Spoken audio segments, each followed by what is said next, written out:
Isaías capítulo 28, verso 16. Dice la palabra de Dios de esta manera. Dice: por tanto, Jehová el Señor dice así: he aquí que yo he puesto en Sión por fundamento una piedra, piedra probada, angular, preciosa y de cimiento estable. El que creyere, no se apresure. Esa palabra que llegó tiene que ver con una situación que se va a dar ahora mismo en el mundo espiritual. Ustedes, esta iglesia que está reclamando y tienen el sello de ser ministerio apostólico, ahora, este año, Dios los está pasando a una transición para que ustedes experimenten eso. Y van a ver, y ya está establecido.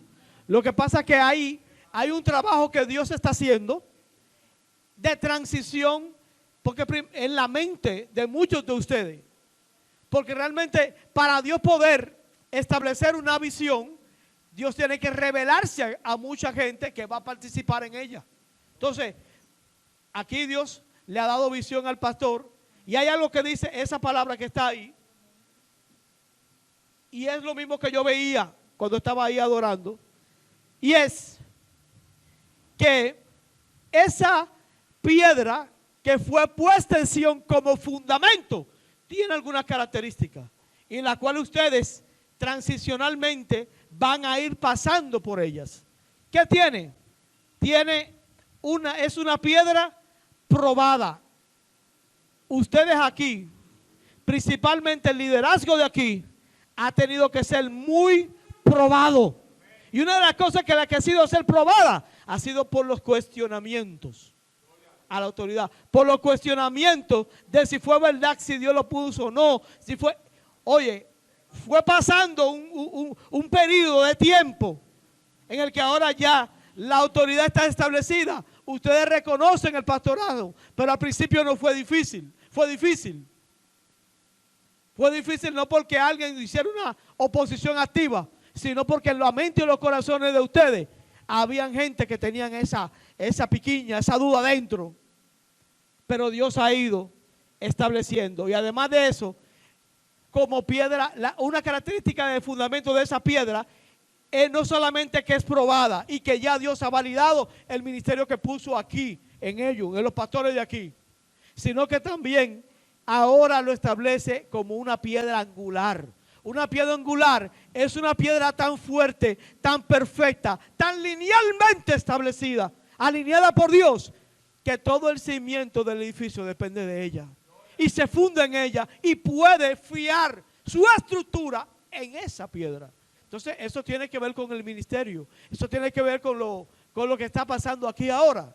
Pero además de eso, es una piedra preciosa. Y es, como dijo mi amado acá, algo que Dios se ha propuesto este año hacer con ustedes. Pasarle por esta situación. ¿Cuál? Cuando dice ahí que esa piedra, fundamento de Sión, es una piedra preciosa, está hablando de honra. Nada que no sea honrado puede ser precioso. Lo que es honra es darle, es considerar de un alto precio a aquellos que Dios ha puesto en el ministerio para que le den a ustedes lo que tienen que darle. Entonces, las cosas no avanzan nunca sin honra. Todo lo de Dios avanza a partir de ese principio. ¿Por qué? Porque si no lo tenemos, eso es una muestra de que el nivel de revelación que nosotros tenemos es muy bajo y Dios no nos puede dar más. Pero entonces cuando nosotros aprendemos a honrar lo de Dios, pues entonces lo de Dios va a progresar. Lo de Dios tiene avance, puede amplificarse, puede echar más adelante. Pero todo tiene que ser que ustedes honren lo que hay aquí. Tienen que honrar a los líderes de aquí, tienen que honrar a los pastores de aquí, tienen que honrar la adoración, tienen que honrar la intercesión en esta casa. Entonces hay estas 4 palabras que Dios me decía: adoración, intercesión, tiene que haber honra.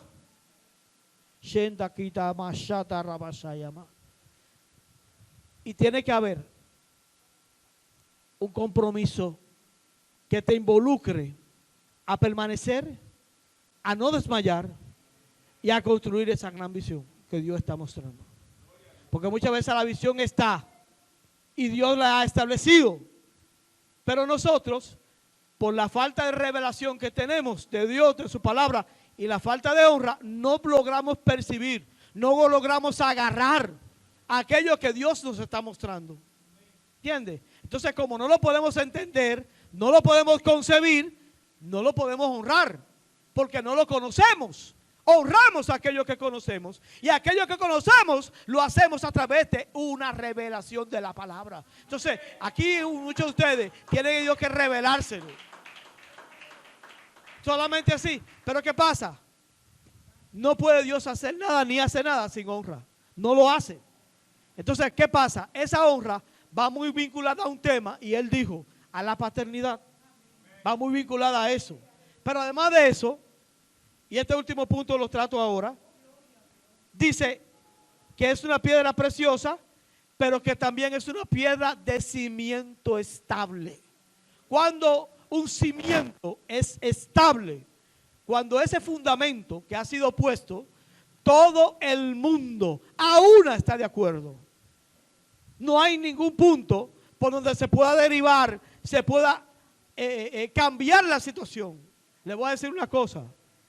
La palabra de Dios ahora, la palabra que ustedes están recibiendo, Dios hace cambios grandes e importantes en esta iglesia. Profundo en la adoración, en la intercesión, que tiene que ser fortalecida. Y muchos de los que están en eso tienen que comprometerse más. ¿Por qué? Porque las cosas se empujan en oración. Todo lo que de Dios se empuja en oración. Entonces, cuando hay oración, cuando hay intercesión, hay fuego suficiente para imprimir fuerza y empujar aquello que Dios quiere empujar. Y entonces Él se ve involucrado, Él se ve provocado y Él se ve implicado en el caso. Hay una implicación directa y Él decide entrar en ese proyecto que la iglesia tiene, en esa visión que la iglesia tiene. Cuando intercedemos, cuando oramos, estamos acumulando, estamos apretando, estamos configurando el mundo espiritual para que algo grande suceda.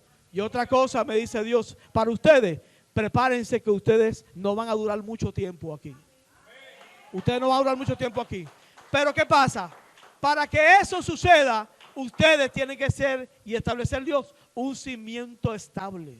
No podemos tener una mente bautista, una pentecostal y otra católica. Tenemos que tener una sola mente. Y esa mente es una mente apostólica. Es una mente fundamentada en la sobrenatural. Es una mente fundamentada en la paternidad. Es una mente fundamentada en la honra. Y si eso no existe, pues no puede haber un cimiento estable. Tiene que haber un cimiento estable. Y ese cimiento estable se logra a través de la revelación de la palabra que Dios trae y a través del compromiso que Dios quiere que establezcamos nosotros mismos en nuestro propio interior con aquello que Dios ha honrado. Entonces, lo que Dios ha honrado, no lo llames tú inmundo, no lo llames tú común, porque Dios lo ha honrado. Gracias, Señor. Ahora sí, después que le di esta palabra, sí podemos tener una presentación formal, ya, ¿verdad? Pero tenía que soltársela porque fue lo que recibí mientras estaba ahí adorando a Dios. Y así tal cual. Entonces, ¿qué pasa? El mensaje se titula La paternidad sacerdotal. ¿Por qué razón?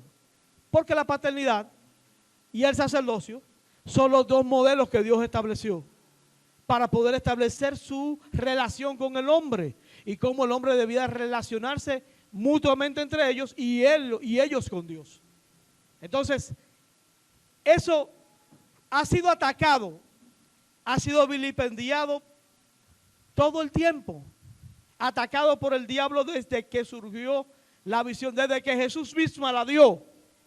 Eso ha sido, y los apóstoles, los primeros que predicaron la palabra, desde ese instante el diablo fue trabajando para nulificarlo, para tergiversarlo, a tal manera que hoy mencionar la palabra padre no le hace sentido a la gente.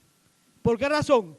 Porque es tan grande la paternidad, la irresponsabilidad paternal que hay allá afuera, y también es tan malo el ejemplo de aquellos que se han llamado padre y que están en un altar, es tan malo, y para mucha gente también son tan malos y irresponsables los que son padres biológicos, que ya cuando la gente le hablan de padre no le hace sentido que sea algo bueno. De esa manera el diablo ha ido trabajando, pero con el sacerdocio ha pasado igual. O sea, se ha encargado de ensuciar y de meter en falsa doctrina todo eso para lograr poder quitarle la fuerza y poder desvincular y destruir esa figura para que el mundo siga entonces en el mismo proceso en el que está. ¿Cuál es el proceso que tiene el mundo ahora? Vamos a ver la palabra de Dios, y muy parecido a eso que está aquí. Así mismo es. Quiero que por favor, por eso es que hay que tener el machete al lado. Eso se quedó relojeando ahí. Vamos a buscar la palabra en el libro de Jueces, capítulo 17. Busquen el verso 10 ahí. Jueces, capítulo 17. Vamos allá. Jueces, capítulo 17. Vamos a leer un verso del 17 y otro del 18.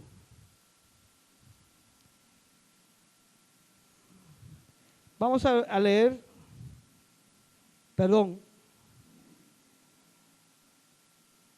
aquí lo tenemos. Ok, vamos a leer para poder hacer el contexto desde el verso 7, para contextualizar un poco el verso 10.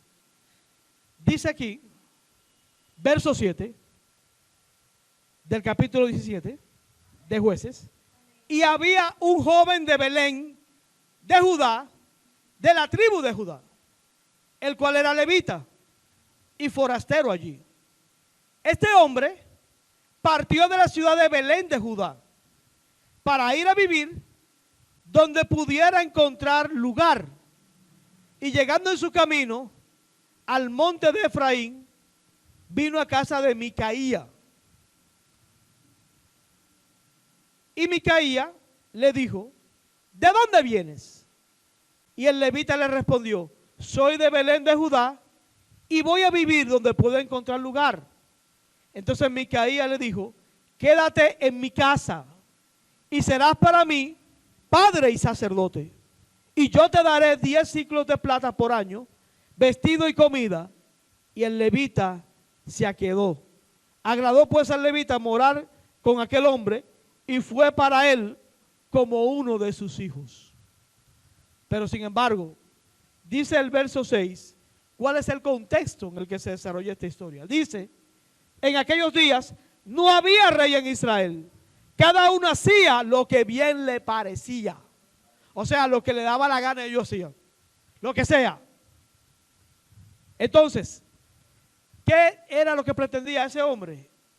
Él pretendía hacer un altar idolátrico y poner un sacerdote frente a ese altar para que le sirva ese altar y él recibir el beneficio espiritual de ese servicio. O sea, había una tergiversación tan grande porque la figura que él estaba invocando y que él quería que el levita fuera para él, esa figura era válida.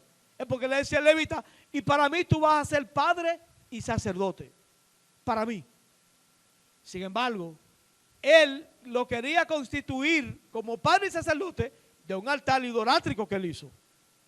Igual ha pasado ahora en la sociedad. La sociedad, ¿sabe por qué está así? ¿Cómo está? Porque no hay el más mínimo respeto a la autoridad. Nadie le hace caso a nada. ¿Y por qué pasa eso? Porque no hay paternidad a quien respetar. No hay alguien a quien poder uno invocar esa paternidad. Y la paternidad se mueve en todos los lugares de autoridad. Empieza desde la familia, continúa desde la familia en la comunidad, continúa en el gobierno. Existe, ese fue el concepto que Dios quería implantar. ¿Entiendes? Pero ahora eso se ha prostituido, eso eso anda por otro rumbo. Entonces, eso era lo que estaba pasando ahí. Incluso, el mismo sacerdote se vendió todavía más. Porque a continuación, capítulo 18, verso 19, dice lo siguiente. Dice sobre él, precisamente. Dice esta palabra. Ok, voy a leer desde el verso 16. Dice, entonces, verso 14. Verso 14 dice, entonces aquellos 5 hombres que habían ido a reconocer la tierra de Lais, dijeron a sus hermanos, ¿no sabéis que en estas casas hay efod y terafines y una imagen de talla y una de fundición? Mirad, por tanto, lo que habéis de hacer. Cuando llegaron allá, vinieron a la casa del joven levita, en casa de Micaía, y le preguntaron cómo estaba. Y los 600 hombres que eran de los hijos de Dan estaban armados de sus armas de guerra a la entrada de la puerta. Y subiendo los 5 hombres que habían ido a reconocer la tierra, entraron allá y tomaron la imagen de talla, el efod, los terafines y la imagen de fundición. Mientras estaba el sacerdote a la entrada de la puerta con los 600 hombres armados de armas de guerra. Entrando pues aquellos en la casa de Micaía, tomaron la imagen de talla, el efod, los terafines y la imagen de fundición. Y el sacerdote les dijo, ¿qué hacéis vosotros? Y ellos le respondieron, calla, pon la mano sobre tu boca y vente con nosotros, para que seas nuestro padre y sacerdote. Es mejor que seas tú el sacerdote en casa de un solo hombre, que el de una tribu y familia de Israel. Entonces ellos querían tomar los ídolos, tomar el sacerdote, llevárselo para que este levita fuera padre y sacerdote para ellos. Pero oye lo que estaban haciendo, robándose una imagen de fundición para volver a establecer un altar idólatra en aquella tierra, donde ellos, entonces, más grande y con más gente adorando en ese modelo. Y eso es lo que ha pasado precisamente hoy en día. Ha habido una tergiversación de esto, tremendo. Y por eso ustedes ven que hoy la gente, cuando le hablan de padre, o hace relación con el padre común latinoamericano, que es dejado, irresponsable. Vamos a decir una buena parte, los que no conocen a Dios. Porque hay muchos padres que sí son amantes de sus hijos, son responsables, son sacerdotes en su casa. Pero una gran mayoría no lo es. O lo relacionan en su mente a la gente con aquellos padres de la iglesia católica que están allá, que ya no voy ni a mencionar siquiera las cosas que se mencionan acerca de ellos y lo que hacen. Pero el punto es que a la gente como que les juega mal el punto de que alguien mencione o alguien reclame una paternidad. Entonces ya el tema de la paternidad y también el del sacerdocio, que ya no se menciona y que, por ejemplo, anteriormente en la iglesia evangélica estaba prohibido mencionar sacerdocio, porque para ellos sacerdocio relacionaba a uno con lo que era la iglesia católica, ¿verdad? Era una relación muy estrecha que había. Ahora, la cosa le patina más en la mente a uno cuando uno tiene que relacionar el ministerio con ambas cosas, el ser padre y el ser sacerdote. O sea, el sacerdocio y la paternidad. Son dos cosas que han sido muy vilipendiadas, muy jugadas, muy mal jugadas en la sociedad ahora. Entonces, pero nosotros tenemos que asumirla como verdaderamente Dios quiere que la asumamos. Ese es el problema. Y asumirla así, de entrada, ¿qué es lo que tú tienes? De entrada tiene la gente con un prejuicio. Están prejuiciados con lo que es la palabra sacerdocio y están prejuiciados con lo que es un padre, con lo que es una paternidad. Entonces, eso es algo ya que está en el argot, que está en la cultura popular de la gente, y uno tiene que luchar contra esa cultura porque lo que Dios quiere establecer es otra cosa. ¿Entiende? Entonces, en la palabra, cuando habla la palabra de Dios, de quién es un padre, ¿a qué se está refiriendo? Esa palabra que se utiliza ahí es la palabra ab. esa palabra ab significa a la relación familiar que representa el término padre, como lo conocemos hoy en día. Pero también ese era un título de respeto que en el Antiguo Testamento se utilizaba con los varones mayores de edad y con los hombres de Dios también. Entonces, por eso ustedes ven, y después vamos a ver, cómo diferentes hombres de Dios a lo largo del Antiguo Testamento mencionaban a una persona y le llamaban padre sin ser padre biológico. Entonces tenemos que establecer y ver por qué razón lo hacían y cuál es la relación que hay entre esa mención y la función y la honra que esa persona representaba para aquel que le estaba llamando padre. Vamos a ver eso. El término se usa también para maestros, mentores, sacerdotes. La persona que es considerada un ab recibe honra que le corresponde a un padre. Eso está establecido en no solamente en la tradición bíblica, sino también en la misma tradición hebrea oral está establecido. Bien. También se utiliza la palabra Cohen, que es la palabra que en el hebreo significa lo que es algo apartado, santificado, lo que es alguien consagrado al sacerdocio. Y son las personas que ofician en un altar, que realizan sacrificios espirituales, que realizan tareas de mediación. ¿De mediación qué es? Interceder por el otro. Son aquellos que adoran, son aquellos que atraen la presencia de Dios y lo que hacen que Dios sea propicio, que Dios sea favorable a su pueblo. ¿Entiendes? Entonces, en el Antiguo Testamento, el profeta era un representante de Dios ante el pueblo y el sacerdote era un representante de los hombres ante Dios. Esa es la fórmula que se daba. Ahora bien, el sacerdocio está involucrado con tres cosas que he mencionado, que son de gran relevancia. Primero, la adoración, la intercesión y la revelación de quién es Dios, porque él tiene que comunicárselo al pueblo y tiene que centrar en el pueblo y ayudar al pueblo a que conozca quién es Dios, a que sepa quién es Dios y a que tenga una experiencia con Dios en su vida. Entonces nosotros los pastores, y que hoy vamos a hablar de paternidad, la primera paternidad que usted tiene que comprender es la paternidad del Padre Celestial. Porque sin esa usted no comprende la otra. La primera. ¿Entiende? La paternidad del Padre Celestial, o sea, del Padre Eterno, el concepto, el corazón de Dios, es en la que todos estamos involucrados. ¿Por qué? Porque todos tenemos nosotros, como padres espirituales, padres en la fe, que transmitimos las enseñanzas, que transmitimos la visión, que transmitimos todo lo que Dios tiene para su pueblo. En nuestro corazón tiene que convivir y tiene que habitar todo lo que el carácter de Dios es. ¿Para qué? Para nosotros poder comportarnos con el pueblo de la misma manera que Dios lo hace con nosotros.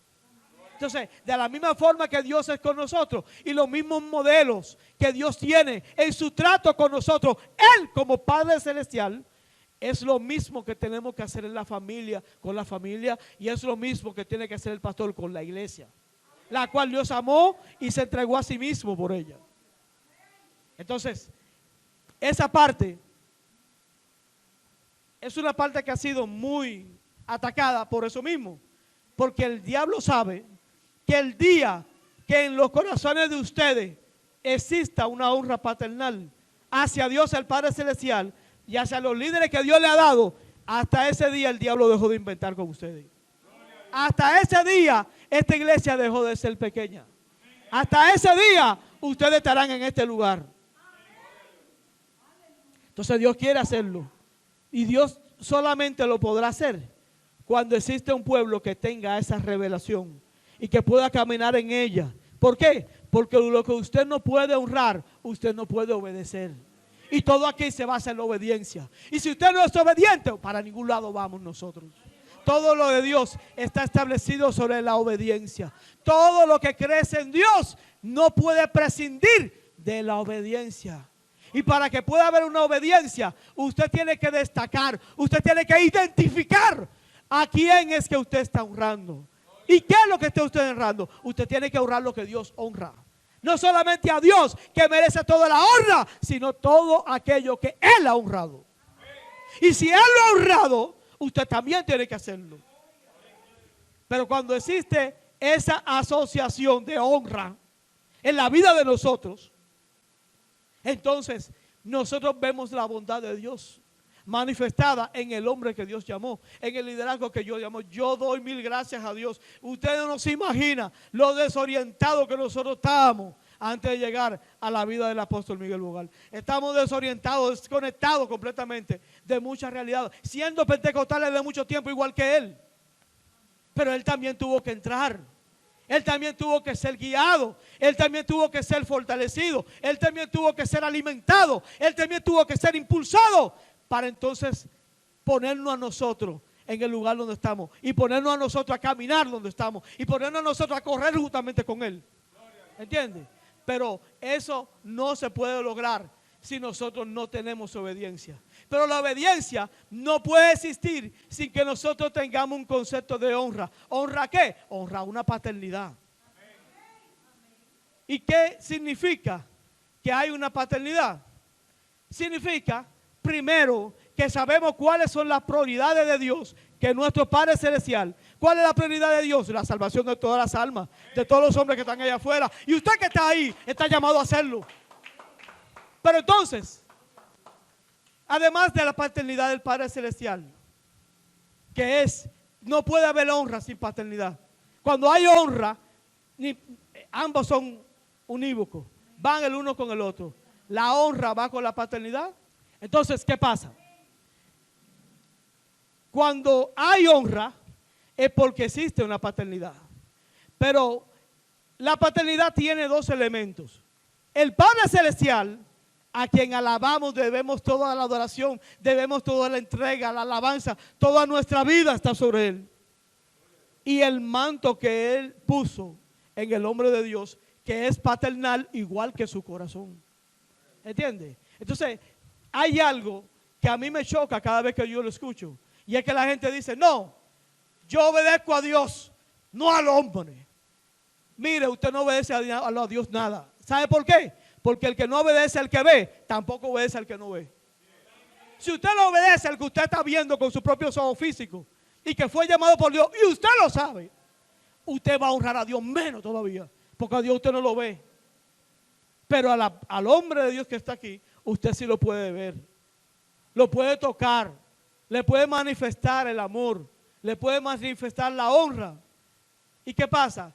¿Qué va a hacer Dios cuando Él ve que los hombres de Dios que Dios nos puso, nosotros no lo honramos? Dice, no. Como envié a mi hijo y lo destruyeron y no lo honraron y lo crucificaron. Y así a los demás hombres de Dios que estoy enviando también están haciendo lo mismo. ¿Qué dirá Dios de eso? ¿Cómo lo verá Dios eso? Entonces, todo aquello que Dios nos puso en el ministerio, nos puso por algo. No nos llamamos nosotros a nosotros mismos, nos llamó Dios. Y como Dios nos llamó, tenemos que hacer lo que Dios nos dijo a nosotros que tenemos que hacer. Entonces, si tenemos que hacer eso, usted y el mandato que Dios nos dio es que fuéramos como un padre para ustedes. Es que fuéramos gente que, donde ustedes pudieran confiar sus necesidades, sus problemas, sus tribulaciones. Y no estoy diciendo con eso que usted tenga que venir a confesarse donde un hombre. No. Estoy diciendo que un pastor tiene que ser como un padre y ustedes tienen que ser como hijos. ¿Entienden? Porque la iglesia no es un concilio. La iglesia no es una estructura religiosa. La iglesia es una familia. Y una familia no es familia sin paternidad. Y yo quisiera saber si usted en su casa, usted traicionaría a su papá y a su mamá. Usted va a traicionar a sus hermanos en su propia casa. Mire, si la policía va buscando a su hermano, a un papá suyo, a una mamá suya, no es verdad que usted lo va a entregar. ¿Entiende? ¿Por qué? Porque usted honra y tiene gratitud hacia la persona que a usted lo crió, hacia la persona que se ocupó de usted cuando usted no tenía ninguna fuerza, cuando usted no podía trabajar, cuando usted no podía hacer nada. Esa persona cargó con usted, esa persona le dio tamaño, esa persona lo alimentó, esa persona lo sustentó, lo protegió, lo defendió, lo auspició, lo hizo despegar. ¿Cómo no ser leal? ¿Cómo no responderle con gratitud? Y eso es correcto. Y esos padres que tenemos nosotros, físicos, terrenales, son gente que tienen autoridad sobre nosotros aún. Y a los que le debemos amor, a los que le debemos honra, porque ellos lucharon por nosotros. Amén. Pero, ¿qué pasará con la iglesia? Si ese mismo concepto que tenemos de honra hacia los padres físicos, lo tuviéramos también hacia los padres espirituales. Si fuera así, no lo murmuramos, no lo traicionamos. Y cuando usted traiciona a un padre espiritual, usted está traicionando su propio propósito. ¿Sabe por qué? Porque padre se relaciona con una cosa. Cuando hay un padre de verdad en una casa, ese padre va a transmitir sus características espirituales a usted. Lo que tiene dentro de usted, lo va a imprimir en usted. Entonces, ¿qué pasa? Cuando uno en una iglesia desobedece, es desleal. Entonces, cuando hay deslealtad, cuando hay un sentido de que no hay una fidelidad, y lo que hay es murmuración, traición, entonces no nos estamos tratando como una familia. ¿Entiendes? Pero cuando hay una paternidad, todos empujamos juntos. Y el pastor se duele por lo de usted. Y el pastor se entrega por lo de usted, porque usted es un hijo de Dios igual que él. Y él está encargado de alimentarlo, de cuidarlo, de impulsarlo a usted. Entonces, ¿qué pasa? Eso por ese lado. Pero para tener una panorámica completa de esto que estoy diciendo, esto fue cosa que yo lo recibí hoy, a las 3:58 de la mañana, y me quedé en la sala, ahí adorando a Dios y buscando su presencia para poder darle esta palabra a ustedes. ¿Y qué pasa? ¿Cuáles son las atribuciones que tiene un padre en la Biblia? ¿Qué significa un ab? ¿Cuáles son las cosas que alguien en el Antiguo Testamento y en el Nuevo Testamento que se ha considerado padre? ¿Cuáles son las características comunes que tiene un padre? ¿Cuáles son las atribuciones, las características de un padre? ¿Cuáles son? ¿Qué es lo que es un padre? O como Dios estableció que debe ser un padre para uno. ¿Cómo es? Es que es una fuente, es un protector, es uno que nutre, es un proveedor, es un progenitor, es iniciador, fundador, autor, creador, maestro, líder, cultivador, generador, transmisor, adiestrador, sustentador, patriarca, organizador, defensor, uno que lleva la carga, estabilizador, uno que endosa, que anima, que gobierna, que mentorea, que es un modelo. Esos significados denotan bien quién es Dios para nosotros. Y eso mismo espera Dios, que nosotros, como su imagen y semejanza que somos, seamos nuestra familia, seamos en el ministerio, seamos en la iglesia, y que asumimos ese mismo modelo. Esa es la naturaleza esencial del mensaje que yo le estoy trayendo hoy. Es que si verdaderamente tú quieres hacer lo mismo que Dios es, ustedes no ven la relación que Jesús tenía con el Padre Celestial. Eso Jesús nos lo está enseñando a nosotros, para que copiemos esa relación que cada uno de nosotros debe de tener con el Padre Celestial, con nuestro Abba, y también con aquellos a quien Él ha designado para que te ayuden en tu propósito. Amén. ¿Cómo vemos nosotros ese rol? En una escritura del Antiguo Testamento. Vamos a ver. Dice Génesis capítulo 45, verso 7 al verso 8, dice lo siguiente. Dice: y Dios me envió delante de vosotros para preservaros posteridad sobre la tierra y para daros vida por medio de gran liberación. Así pues, no me enviasteis acá vosotros, sino Dios que me ha puesto por padre de Faraón y por señor de toda su casa y por gobernador en toda la tierra de Egipto. Lo primero que recibió de Faraón, de José, ¿qué fue? La revelación de su sueño. ¿Entiende? Entonces, la función de un padre espiritual en una iglesia, ¿cuál es? Lo mismo, es la revelación de tu sueño. Es la revelación del propósito que Dios tiene contigo, de cuáles son tus talentos, de cuál es tu asignación, de cuál es tu destino, de cuándo enviarte, de cuál es tu proceso para ayudarte, para apoyarte en cada proceso, para servirte, para seguirte. Tengo aquí a Francisco, ven. Mi hijo espiritual pasó, no tiene que mencionarlo específico, pasó una crisis muy fuerte, un proceso fuerte, bastante amargo. Y muchas veces este hombre de Dios, con ese proceso de amargura, que lo llevó al borde del suicidio casi, se presentaba a mi casa, llegaba a la 1, a las 2, a las 3, a la hora que fuera, y yo lo recibía en mi casa, y oraba con él, lloré con él, estuve con él. Él puede decirlo, tú puedes decirle. Sí. Amén, bendiciones. Sí. No porque yo teóricamente voy a decir una cosa a usted, sino porque lo practicamos, lo hacemos. Eso es la norma nuestra. Amén, eso es así, amado. Hay que confiar en Dios. Y su padre espiritual que ustedes tienen, debe de tenerle confianza de decirle lo que usted está pasando. Porque a veces no tragamos la cosa y la cosa no la podemos tragar. Hay que decirle a alguien que te pueda ayudar. Por eso es que Él es mi autoridad aquí en la tierra. Después de Dios es mi padre autoridad aquí en la tierra. Yo le beso la mano papá y mamá a ellos. Y hay gente que se quedan sorprendidos. Pero un hombre viejo ya, un hombre moreno, ¿cómo va a ser hijo de esta gente si son mis padres espirituales? ¿Ven? Y tú tienes que tener a alguien quien le cuente tus situaciones, tus problemas, lo que te está afectando. Fue un proceso duro de mi vida. Cáncer yo tenía también. Yo estuve interno en el Instituto de Cáncer. Y ese hombre que ustedes ven ahí, y esa mujer que ustedes ven ahí, esa gente se levantaban conmigo a las 4, a las 3 de la mañana, declarándome la palabra, declarándome la palabra, declarándome la palabra. Y me dieron 43 radios. Y cuando ya llevaba 36, el pastor mismo me dijo, ya tú estás sano, pero continúa y termina. Y cuando terminé, solamente me dieron la carta. Venga, usted está sano. La gloria de Dios. Qué bueno es nuestro Señor. Qué bueno es Dios. Dios es bueno, pero nosotros tenemos que tener la fe activa para poder recibir nuestro milagro y confiar en que Él nos va a salvar. Y tenemos que tener una autoridad sobre la tierra que nos dirija y nos lleve y ore por nosotros, interceda por nosotros, porque por eso es la autoridad de nosotros. Que Dios me lo bendiga y sigan siempre permaneciendo en este camino. Bendiciones. Y gracias, papá.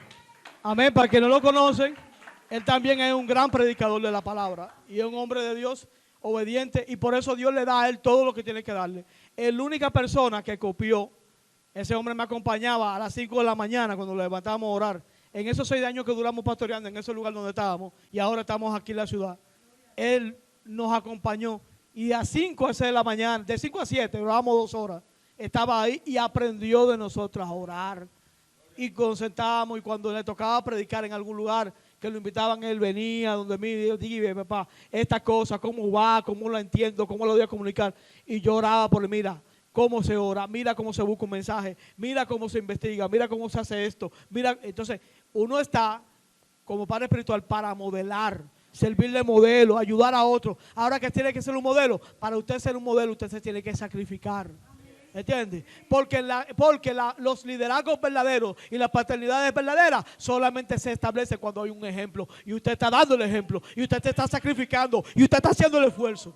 Pero si usted no hace el esfuerzo, usted no se sacrifica y usted no honra lo que Dios le dio, usted no puede ser honrado. Ni usted le va a corresponder tampoco nada, porque usted no se sacrifica. Entonces, hay que sacrificarse por lo de Dios y hay que amar a Dios. Otras atribuciones de un sacerdocio son las siguientes que voy a mencionar. Oiga lo que era José como padre. Lo puso como padre de Faraón. ¿Pero padre qué? Una persona que a ese rey que no conocía a Dios le diera la orientación de cómo gobernar ese reino. Y pudiera ese hombre resistir y estar prevenido contra los procesos de hambre que iban a venir en el mañana. Esos 7 hambres de hambre en toda la tierra. Egipto estaba rebosante de riquezas alimenticias y de todo. Y se hizo rico vendiéndole comida a todas esas naciones que había alrededor, porque había un hombre de Dios que estaba al frente. Hubo alguien que fue un padre y se puso al frente y salvó 2 naciones, porque salvó a Israel y salvó a Egipto también. Y a todas las naciones alrededor. Óigame, qué gran padre fue José. Un sustentador del Medio Oriente completo. Porque todas las demás naciones tenían que comprarle alimento a Egipto. Y él ya tenía almacenado ahí. Y él mismo era que distribuía la ración que se iba a utilizar para cada cosa. Y él mismo era que tenía el control. Y en esos 7 años de sequía, a Egipto no le faltó. Comieron ellos, comió la familia de José. Y todo lo demás alrededor le vendieron también. ¿De qué? De la buena administración que hubo ahí. Usted sabe para qué hay una administración así como tiene, qué dirección tiene que recibir un hombre así. Ese hombre salvó una nación. Y eso es lo que hacen los padres espirituales. Ese hombre fue sustentador de una nación. Entonces, José tenía una comisión apostólica. Iba más allá de lo que es una casa espiritual, sino que salvó toda una región prácticamente. Entonces, ¿qué pasa?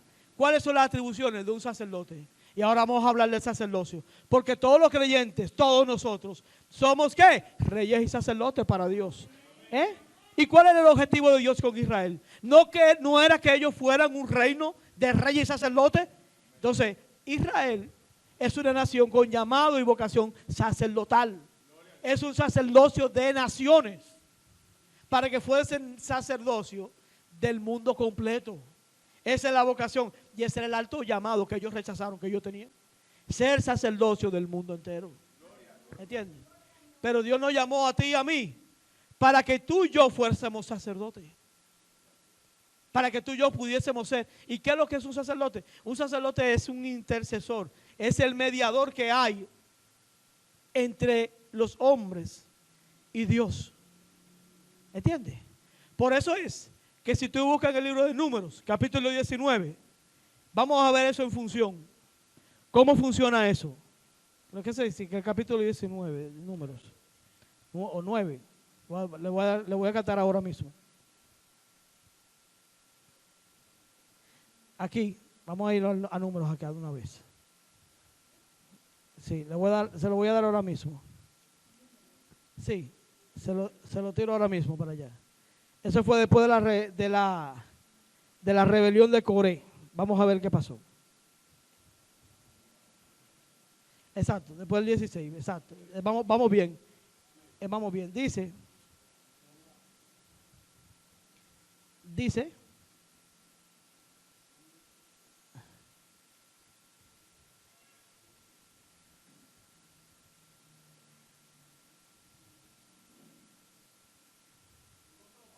Estamos ahí. Estamos en. Sí, capítulo 16 es. Verso 44 en adelante. Dice la palabra de Dios de esta manera. Leemos. Dice el verso 44 en adelante del capítulo 16 de Número. Dice: y Jehová habló a Moisés diciendo: apartaos de en medio de esta congregación y los consumiré en un momento. Y ellos se postraron sobre su rostro. Y dijo Moisés a Aarón: toma el incensario y pon en el fuego del altar, y sobre él pon incienso, y ve pronto a la congregación y haz expiación por ellos, porque el furor ha salido de la presencia de Jehová, la mortandad ha comenzado.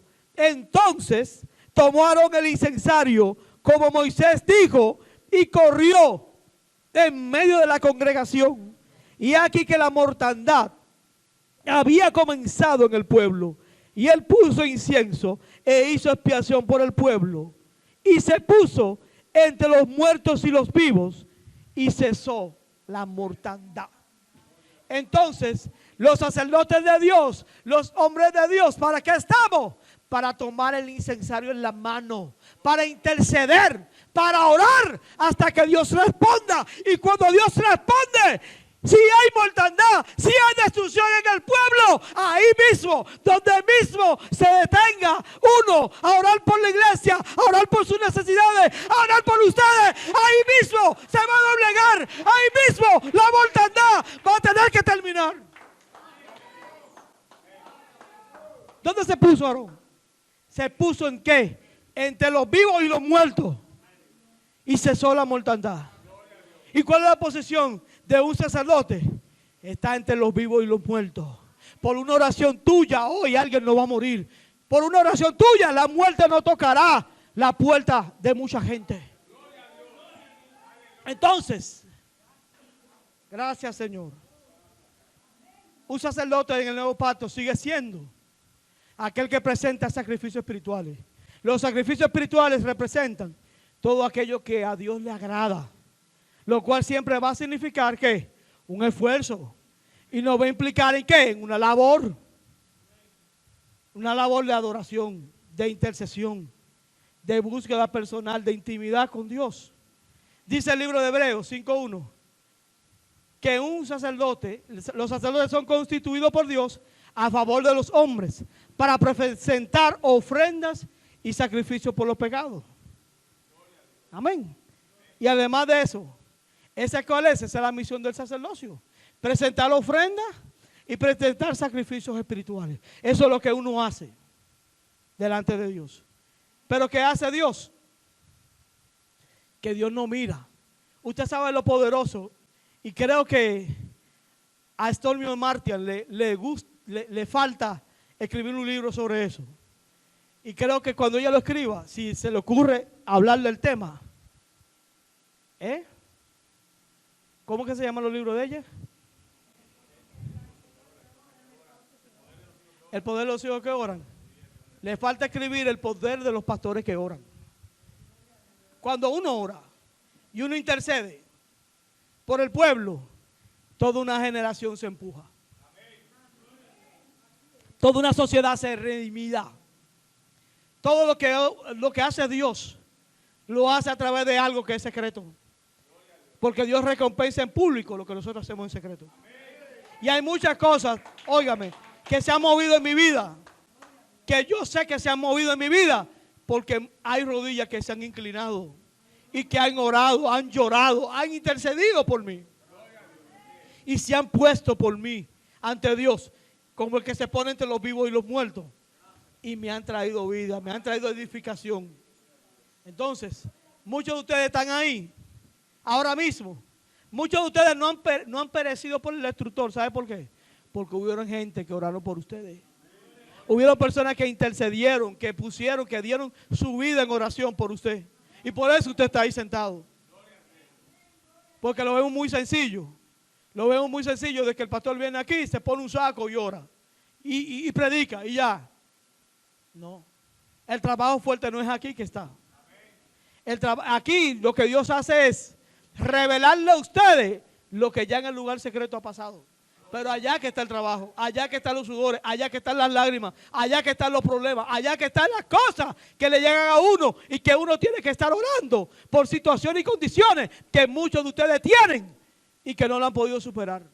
Entonces uno tiene que asumirla, uno tiene que tomarla y hacer como hizo Jesús. Dice Juan 13:1, antes de la fiesta de la Pascua, sabiendo Jesús que su hora había llegado para que pasase de este mundo al Padre, como había amado a los suyos que estaban en el mundo, los amó hasta el fin. Entonces un pastor que es padre, que es sacerdote, es alguien que te ama hasta el fin. ¿Entiendes? Entonces, una de las escenas que me llegan a mi mente ahora mismo, y que yo no sé, cada vez que yo estoy frente a ese grupo, yo no puedo parar de llorar mientras estoy predicando. No puedo parar de hacerlo mientras estoy predicándole a esa gente. Porque esa gente viene desamparado, amado, completamente a este país. Y es que a nosotros nos ha tocado predicarle. Y yo no recibí ese llamado porque yo quise. Yo recibí ese llamado mientras yo estaba dando clases en el Instituto Bíblico, donde di clases por 9 años. Ahí yo recibí ese llamado. Y era que le predicara a los que venían deportados fuera del país. Y allá íbamos y predicábamos la palabra. Y todavía ahora tenemos esa responsabilidad. encima de nosotros. Y cuando esos hombres se sentaban frente a mí, esos hombres que un día salieron de este país con su cabeza llena de sueños, y que lo que hicieron allá afuera fue que se desesperaron, delinquieron y vienen de cárcel de Estados Unidos. Y cuando regresan para acá ya condenados, sin dinero, sin amor de nadie, rechazados por todo el mundo, y que su país también lo rechace. Y cuando esos hombres vienen completamente desamparados, que ustedes ven que lo dejan ahí días van y días vienen, que no lo van a buscar, porque la familia le da vergüenza, se avergüenza de ellos. ¿Entiendes? Entonces, ¿cómo no le haría falta un papá a un hombre de eso? ¿Por qué cayeron en esos antivalores esos hombres? Porque nunca tuvieron un modelo, nunca tuvieron a alguien que los acompañara espiritualmente, que le diera un consejo, que le diera un abrazo, que le diera un perdón, que le diera un amor a esa gente. Nunca tuvieron a alguien que lo hiciera. Y por eso cayeron en esta situación. Por eso llegaron hasta allí. Por esa razón están así. Y por esa razón mucha gente está delinquiendo ahora por la falta de un papá, porque nunca tuvieron a alguien que se doliera por ellos. Nunca tuvieron a alguien que le diera un abrazo, que le diera un consejo. Entonces, los pastores estamos llamados ¿a qué? A restaurar la paternidad. ¿Qué significa restaurar la paternidad? Es cumplir la labor del Espíritu Santo, que te empuja a ti a volver el corazón de los padres hacia los hijos y de los hijos hacia los padres. Entonces, es una gran misión. A todos los rechazados de la sociedad, a todos los oprimidos de la sociedad, a toda la gente que está sin Dios y que está sin esperanza, llevar una palabra de esperanza. Portar una palabra de amor. Usted sabe por qué escucha mucho ese programa que tenemos nosotros ahí de 5 a 6. Y que eso es ring, ring, ring, ring. Y llamada de adentro del país, de fuera del país, de toda parte. Porque nos hemos constituido en padres de mucha gente. ¿Entiendes? Que están tristes, que están solos, que están desanimados, que están desamparados. Y uno tiene un corazón paternal. Tener un corazón de un pastor, usted ni se imagina. Tener un corazón de un pastor es tener un corazón paternal. Es tener un corazón que se duele por otro. Es tener un corazón que ama al que está ahí sentado. Usted que está ahí como hijo, no como miembro. No es eso. Es ser hijo. Es ser un hijo. ¿Qué miembro ni qué miembro? Usted que está ahí sentado no es miembro nada.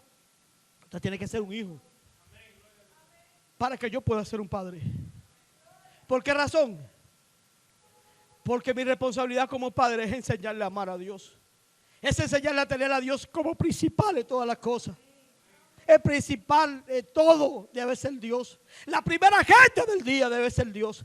Lo más precioso de su vida debe ser Dios. Pero tiene que haber alguien que se lo enseñe. Tiene que haber alguien que lo modele. Tiene que haber alguien que se lo diga. Tiene que haber alguien que lo manifieste. Tiene que haber alguien que le dé a usted, que lo lleve a la revelación, que no lo deje extraviado, que no lo deje perdido, que tenga el discernimiento, que tenga la relación con Dios lo suficiente para guiar un pueblo. Y para decirle a usted, mira, Dios me dice, así dice el Señor, tal cosa. Y te desate la palabra profética. Y la palabra profética, está bien, es la que te hace avanzar, es la que te hace brillar, es la que te hace correr. Es la que te hace romper los límites e ir más allá de lo que tú puedes. ¿Cuánta gente que no podía ha entrado en esta cueva de Adulán y ha salido vuelto un león? ¿Entiendes? Y para eso están los papás. ¿Por qué? Porque un día un grupo de personas entró por esa puerta desamparado, sin propósito, sin llamado, odiado por muchos, despreciado, abandonado.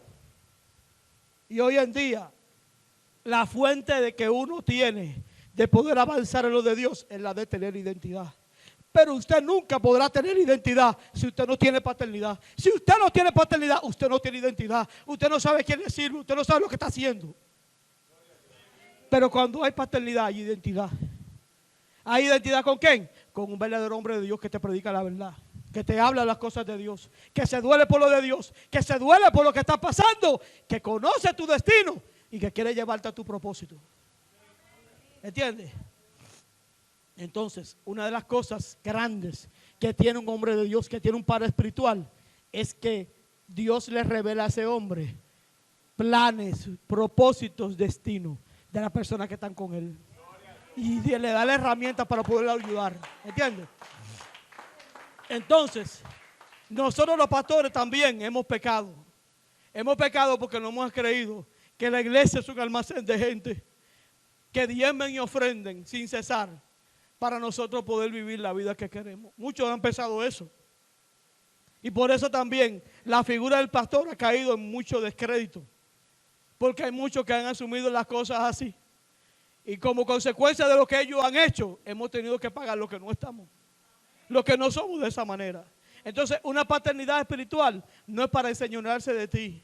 Una paternidad espiritual no es para robarle la gloria a Dios y cogerla para nosotros. Usted está equivocado si usted piensa eso. Porque una paternidad verdadera lo que hace es hacerte que tú honres a Dios.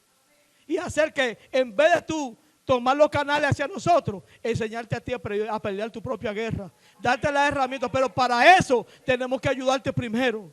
¿Entiendes? Yo no puedo darte a ti una espada y decirle, vete y pelea. Que cuando mira a ver te va a mucho un brazo tú mismo con la misma espada. Yo tengo que ponerte conmigo, yo tengo que enseñarte y llevar contigo la práctica de lo que es el discipulado. Que es en enseñarte para que tú veas cómo yo lo hago. Y luego tomarte y hacer que tú aprendas conmigo y ayudarte a hacer las cosas.